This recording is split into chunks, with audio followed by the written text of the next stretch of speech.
सब उपचार जुटा पंडित सो पूजा पूर्ति करे लियो अजाए काल में मैया अपन ठेकान नहीं दिल। इतने सुंदर मूर्ति बना कर पूजा पाठकों को भाषा दे कोनो ठेकान में कत जाकर मूर्ति रुकै छे भक्त के भाव से छे। आचार्य महोदय तो सबका जाने तेने बीच में अपन बोली दिलखिन है उचित बात सरसा छे ने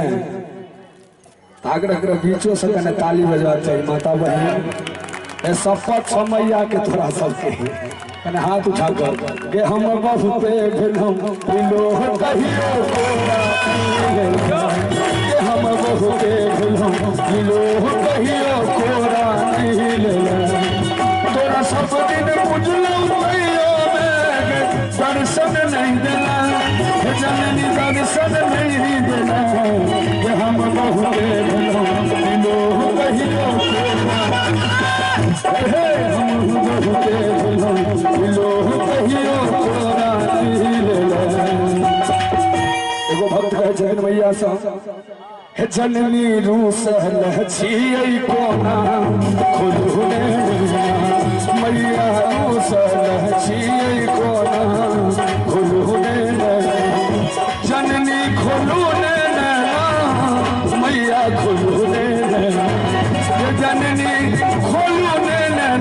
मैया खुलू ने जीवन जापाल आहा बिना खुलू ने मैया रूस लहछियै कोना खुलू ने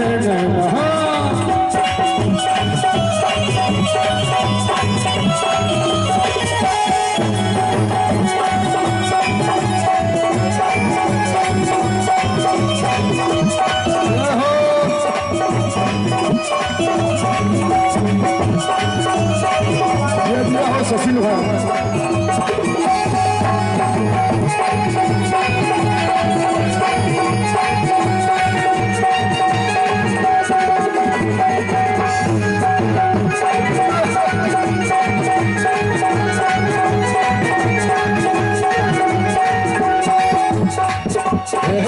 जननी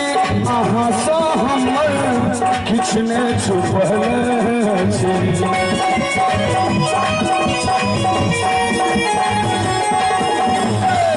जननी अहाँ सँ हमर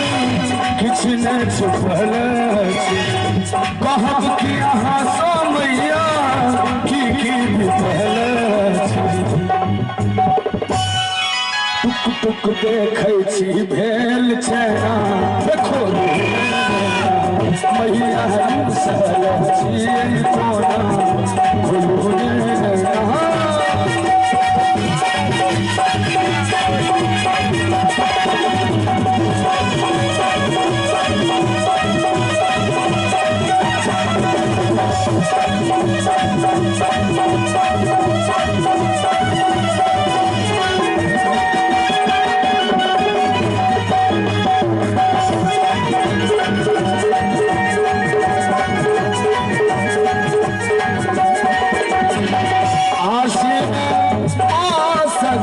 सुंदर सुभेला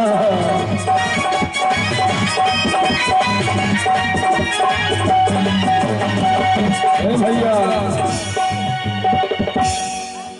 ये बात तोरा से कहब म्यूजिक खाली बजे छ हमर आवाज हमरा नहीं बुझाई जाए।